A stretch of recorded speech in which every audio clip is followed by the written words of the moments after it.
हरे कृष्ण परम स्नेही मित्रों, पवित्र मास सावन के तृतीय सोमवार की अनंत कोटि शुभकामनाएं। 12 ज्योतिर्लिंगों के क्रम में आज हम आपको कथा सुनाएंगे पृथ्वी पर 5वें और छठे ज्योतिर्लिंग की। श्री केदारनाथ ज्योतिर्लिंग। ये ज्योतिर्लिंग पर्वतराज हिमालय की केदार नामक चोटी पर स्थित है। पुराणों एवं शास्त्रों में श्री केदारेश्वर ज्योतिर्लिंग की महिमा का वर्णन बारंबार किया गया है। यहाँ की प्राकृतिक शोभा देखते ही बनती है। इस चोटी के पश्चिम भाग में पुण्यमती मंदाकिनी नदी के तट पर स्थित केदारेश्वर महादेव का मंदिर अपने स्वरूप से ही हमें धर्म और अध्यात्म की ओर बढ़ने का संदेश देता है। चोटी के पूर्व में अलकनंदा के सुरम्य तट पर बद्रीनाथ का परम प्रसिद्ध मंदिर है। अलकनंदा और मंदाकिनी ये दोनों नदियां नीचे रुद्रप्रयाग में आकर मिल जाती हैं। दोनों नदियों की यह संयुक्त धारा और नीचे देवप्रयाग में आकर भागीरथी गंगा से मिल जाती हैं। इस प्रकार परम पावन गंगा जी में स्नान करने वालों को भी श्री केदारेश्वर और बद्रीनाथ के चरणों को धोने वाले जल का स्पर्श सुलभ हो जाता है।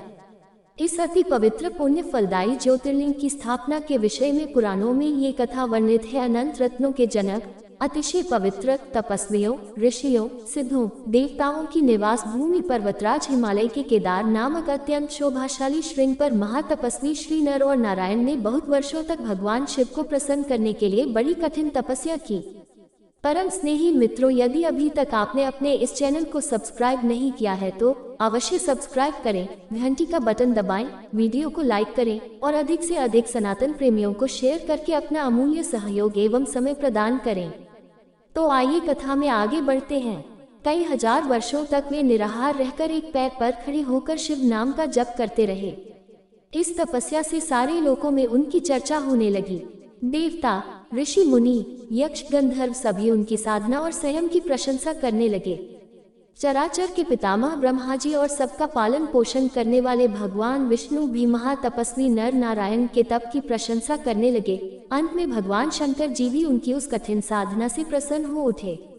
उन्होंने प्रत्यक्ष प्रकट होकर उन दोनों ऋषियों को दर्शन दिए। नर और नारायण ने भगवान भोलेनाथ के दर्शन से भाव विह्वल और आनंद विभोर होकर बहुत प्रकार की पवित्र स्तुतियों और मंत्रों से उनकी पूजा अर्चना की। भगवान शिव जी ने अत्यंत प्रसन्न होकर उनसे वर मांगने को कहा। भगवान शिव की यह बात सुनकर दोनों ऋषियों ने उनसे कहा, देवाधिदेव महादेव, यदि आप हम पर प्रसन्न हैं तो भक्तों के कल्याण हेतु आप सदा सर्वदा के लिए अपने स्वरूप को यहाँ स्थापित करने की कृपा करें। आपके यहाँ निवास करने से यह स्थान सभी प्रकार से अत्यंत पवित्र हो उठेगा। यहाँ आपका दर्शन पूजन करने वाले मनुष्यों को आपकी अविनाशिनी भक्ति प्राप्त हुआ करेगी। प्रभु, आप मनुष्यों के कल्याण और उनके उद्धार के लिए अपने स्वरूप को यहाँ स्थापित करने की हमारी प्रार्थना अवश्य ही स्वीकार करें। उनकी प्रार्थना सुनकर भगवान शिव ने ज्योतिर्लिंग के रूप में वहां वास करना स्वीकार किया। केदार नामक हिमालय श्रृंग पर स्थित होने के कारण इस ज्योतिर्लिंग को श्री केदारेश्वर ज्योतिर्लिंग के रूप में जाना जाता है।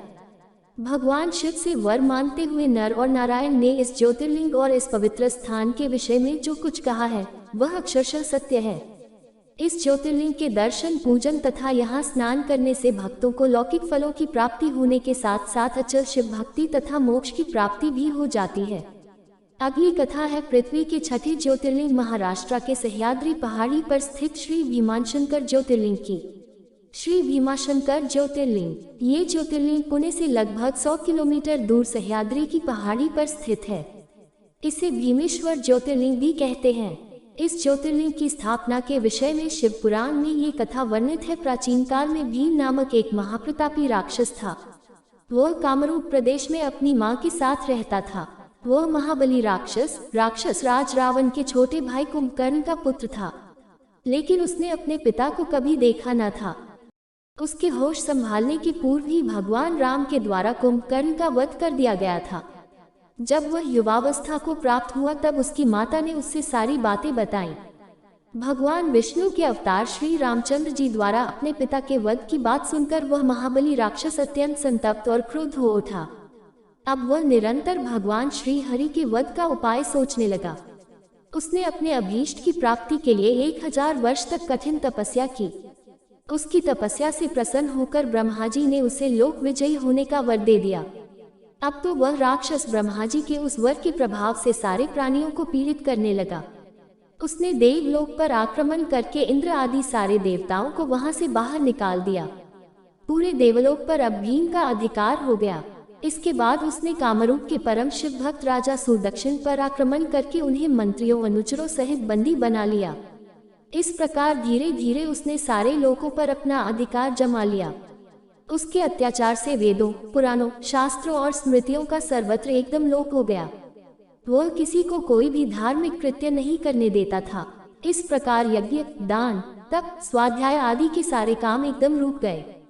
भीम के अत्याचार की भीषणता से घबराकर ऋषि मुनि और देवगण भगवान शिव की शरण में गए और उनसे अपना तथा अन्य सारे प्राणियों का दुख कहा।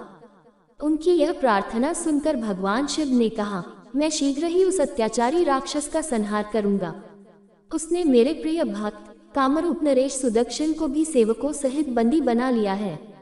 वह अत्याचारी असुर अब और अधिक जीवित रहने का अधिकारी नहीं रह गया। भगवान शिव से यह आश्वासन पाकर ऋषि मुनि और देवगण अपने अपने स्थान को वापस लौट गए। इधर राक्षस भीम के बंदी गृह में पड़े हुए राजा सुदक्षिण ने भगवान शिव का ध्यान किया। वे अपने सामने पार्थिव शिवलिंग रखकर अर्चना कर रहे थे। उन्हें ऐसा करते देख क्रोधोन्मत्त होकर राक्षस भीम ने अपनी तलवार से उस पार्थिव शिवलिंग पर प्रहार किया, किंतु उसकी तलवार का स्पर्श उस लिंग से हो भी नहीं पाया कि उसके भीतर से साक्षात शंकर जी वहां प्रकट हो गए। उन्होंने अपनी हुंकार मात्र से उस राक्षस को वहीं जलाकर भस्म कर दिया। भगवान शिव जी का यह अद्भुत कृत्य देखकर सारे ऋषि मुनि और देवगण वहां एक होकर उनकी स्तुति करने लगे। उन लोगों ने भगवान शिव से प्रार्थना की कि महादेव, आप लोग कल्याणार्थ अब सदा के लिए यही निवास करें। यह क्षेत्र शास्त्रों में अपवित्र बताया गया है। आपके निवास से यह परम पवित्र पुण्य क्षेत्र बन जाएगा। भगवान शिव ने सबकी यह प्रार्थना स्वीकार कर ली। वहां वह ज्योतिर्लिंग के रूप में सदा के लिए निवास करने लगे। उनका ये ज्योतिर्लिंग भीमेश्वर के नाम से विख्यात हुआ। शिव पुराण में ये कथा पूरे विस्तार से दी गई है। इस ज्योतिर्लिंग की महिमा अमोघ है। इसके दर्शन का फल कभी व्यर्थ नहीं जाता। भक्तों की सभी मनोकामनाएं यहाँ आकर पूर्ण हो जाती हैं। परम स्नेही मित्रों, हमारा प्रथम लक्ष्य 500 सनातनी बंधुओं को इस चैनल तक लाना है। यदि आप भी अपने प्रियजनों को यह आध्यात्मिक लाभ देना चाहते हैं तो वीडियो को अधिक से अधिक शेयर करके अपना अमूल्य सहयोग एवं समय प्रदान करें। सदा महामंत्र का जप करें। हरे कृष्ण कृष्ण कृष्ण हरे हरे, हरे राम राम राम हरे हरे।